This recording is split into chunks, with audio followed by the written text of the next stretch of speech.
Hey guys, kinggath here with some mod news.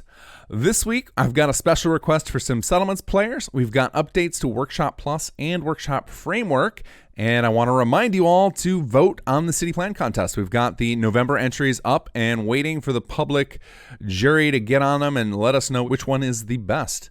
All right, so let's start off with my request for Sim Settlements players. So if you would like to see your characters' faces show up in Sim Settlements in the future, we have use for your save files. Now, this only is going to work on PC, so Xbox players, apologies, you're out. We have no way to get your characters directly.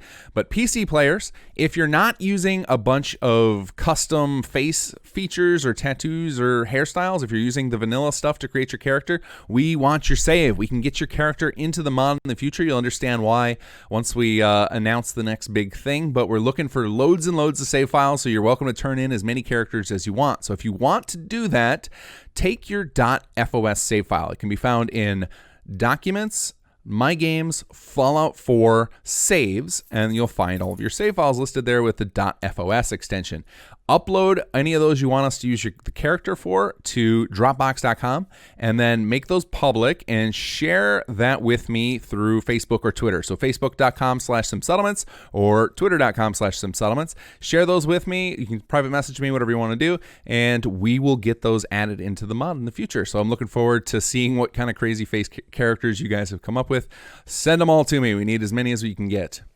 All right, next up, let's talk patches. So Workshop Framework patch 1.0.8 is available, and this is mostly back-end stuff that's going to be improvements for other mod authors to make use of, lots of code improvements, new utility functions, stuff like that. But I'm going to talk about two things that you guys might be interested in. I'm going to start with the one that is immediately useful to all players, and then I want to talk about one that I'm hoping to encourage some other mod authors to join me in using.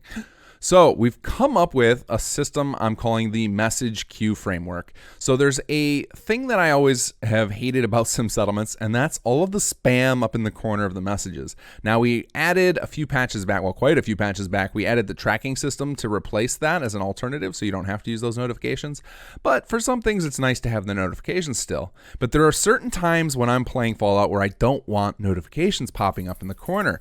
That's generally during combat, or when I'm in a conversation with an NPC and trying to pay attention to the options I'm choosing. So that's where this queue comes in. And right now, I've got it working with the raid notifications, and then other mod authors will be able to tap into this for whatever they want. So let me show you how it works. So essentially, if you go into, and I'm gonna, once again, use MCM to display these options for this video, but these are all available in the holotape of Workshop Framework as well if you don't have access to MCM. So if you go down to the bottom of the options, you'll find a new message options section, and that's where the workshop tutorial message control has been moved to. So essentially what will happen is any message that is registered to use this queue system, it will go through and check some rules first to decide if it should play for you, if it should display, or if it should go into a queue and wait until it's an appropriate time to play it. Or I keep saying play it, to show it. So let's go back down there. I hit a button by accident.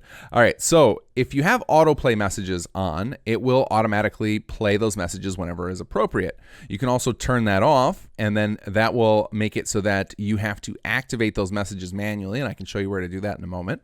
But here's the best features about it, and that's the suppress messages during combat and suppress messages during conversation. So if you have either of these on, and that particular thing is going on, all messages that come in through this framework will be queued up and then autoplayed later, or if you have autoplay off, they will wait for you to play them.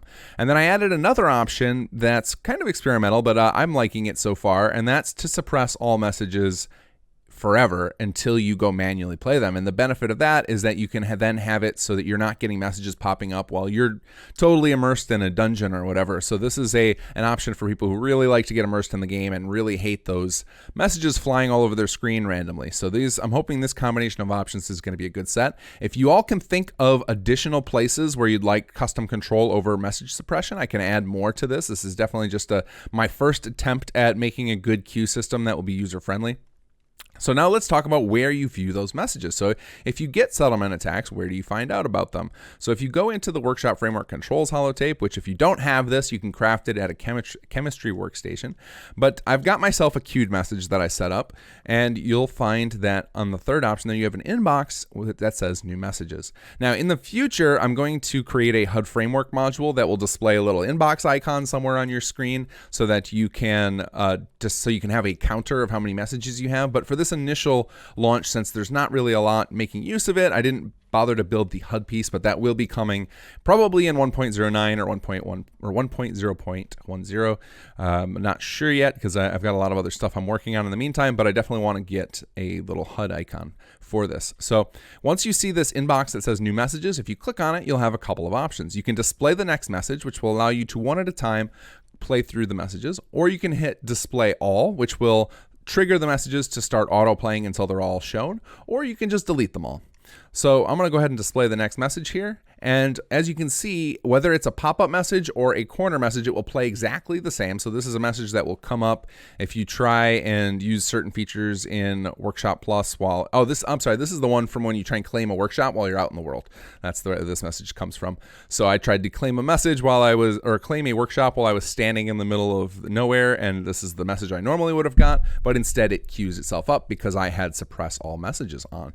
So now this does not magically convert corner messages into pop-ups. I know a lot of you guys have asked for that feature for some settlements. That's just not possible. The engine doesn't allow for that. So that's not something that can happen, but it will allow you to choose when the messages display this way. So you can play a message and know that your attention is there so you can read it as best you can.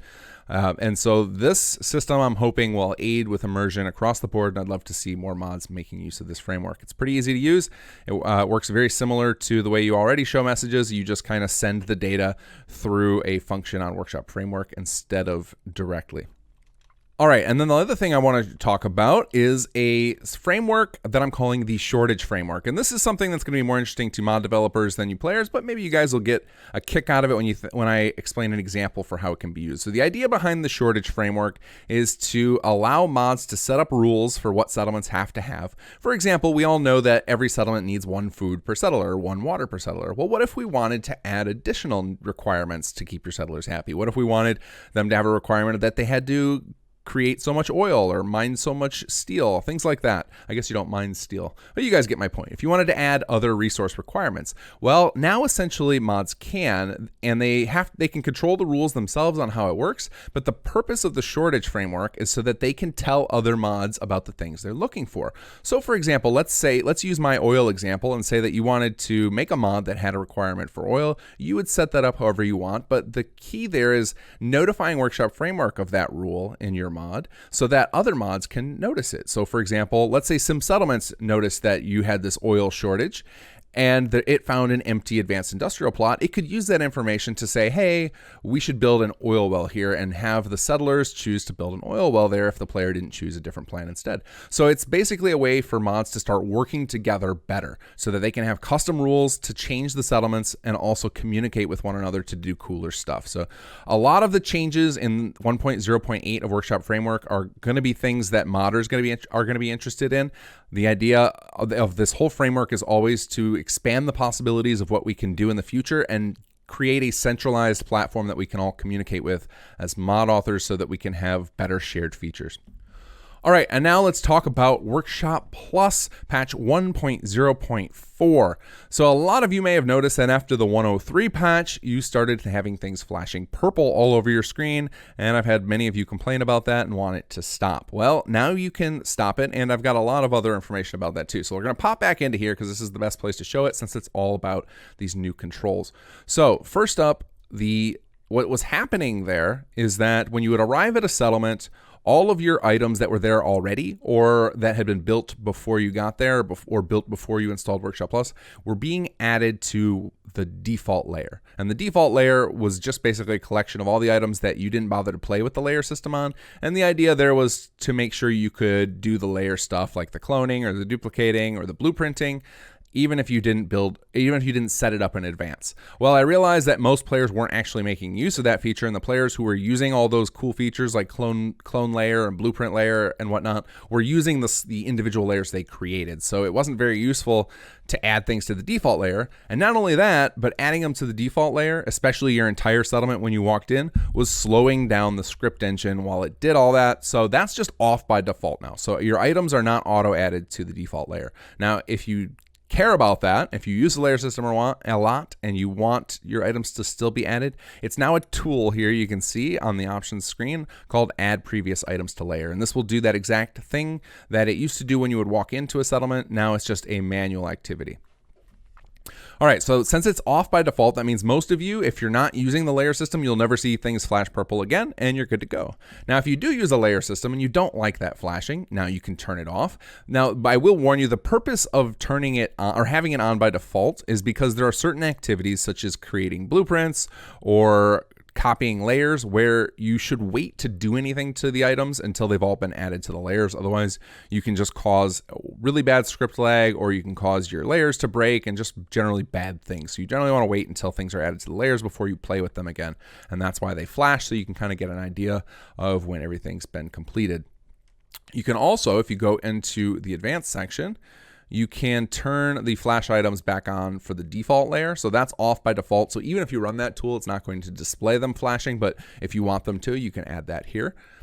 And then lastly, this is another one I think that many people will be interested in, and that's the show hotkey warnings. So if you've been using the hotkeys in Workshop Plus and you like to dual bind your keys, so they do one thing with Workshop Plus while you're in Workshop mode and something else while you're outside of Workshop mode, you were probably getting annoyed by the message in the corner reminding you that you couldn't use the hotkeys in Workshop Plus. Well, now you can turn that warning off. So you just come in here, turn this off, and then when you're outside of Workshop mode, if you hit a Workshop Plus key, you will no longer be reminded that you can't use it there. Now, the purpose for this being on is so that players don't think their hotkeys are broken. It's just kind of a reminder, hey, you need to go back into workshop mode.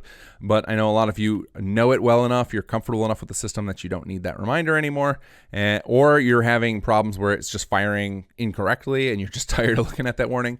You can now turn that off. So other than that, most of the framework or the changes that were done to 1.0.4 were just background things to make it run more efficiently, because Workshop Plus has a lot going on and I wanted to make sure that it's not bogging down your script engine. So should be a lot of improvements overall, and definitely lots of little bug fixes I didn't cover for both of the mods, for 104 of Workshop Plus and 108 of Workshop Framework. So definitely read through those patch notes if you're interested in the nitty-gritty details. All right, and for those of you looking for an Institute add-on pack, we finally have one after all this time. No one's covered this until Mr. Trust. It's Arguil, aka Mr. Trust, but I'm gonna go with Mr. Trust because I can say it for sure. He put out the Institute Settlements add-on pack, and this adds some new residential spaces that are themed around the Institute, and I know that he is hard at work on some other plot types as well, so keep an eye out on that for updates on top of grabbing it now so that you can get access to some cool Institute-themed Sim Settlements plots. All right, once again, don't forget to vote in the city plan contest, and definitely send me those save files. We want to see your characters making appearances in the future of Sim Settlements. All right, guys, take care and enjoy the mods.